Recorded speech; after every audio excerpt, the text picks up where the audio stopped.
যদি স্বামী থেকে থাকে, স্বামীর প্রতি নরম হয়ে যান, তাকে ছাড় দেওয়া শিখেন।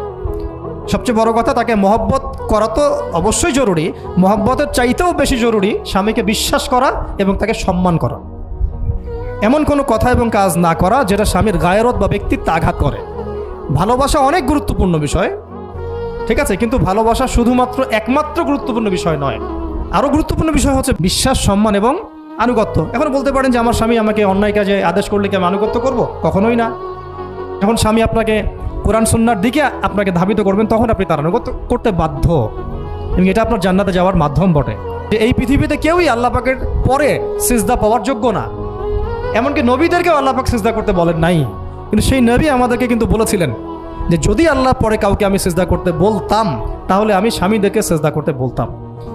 এটাকে তসলিমা নাসরিন স্টাইলে বুঝলে হবে না। ওরা এটাকে এইভাবে নিবে যে ইসলাম মেয়েদেরকে দাসত্বের শৃঙ্খলা আবদ্ধ করতে চাচ্ছে, হ্যাঁ, আত্মস্বাধীনতা দিবে না ইত্যাদি। আমরা দেখব পরকালে আমি জান্নাতে যেতে পারছি কিনা। আল্লাহ পাকের হুকুমের চাইতে আমার কাছে কোনো যুক্তি, বিজ্ঞান, প্রযুক্তি এগুলো বড় মানদণ্ড নয়।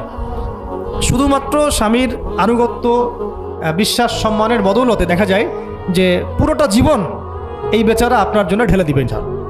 আর এই জায়গায় যদি দেখা যায় ঘাটতি থাকে, তখন কোনো কোনো ক্ষেত্রে ভালোবাসা যথেষ্ট হয়ে ওঠে না।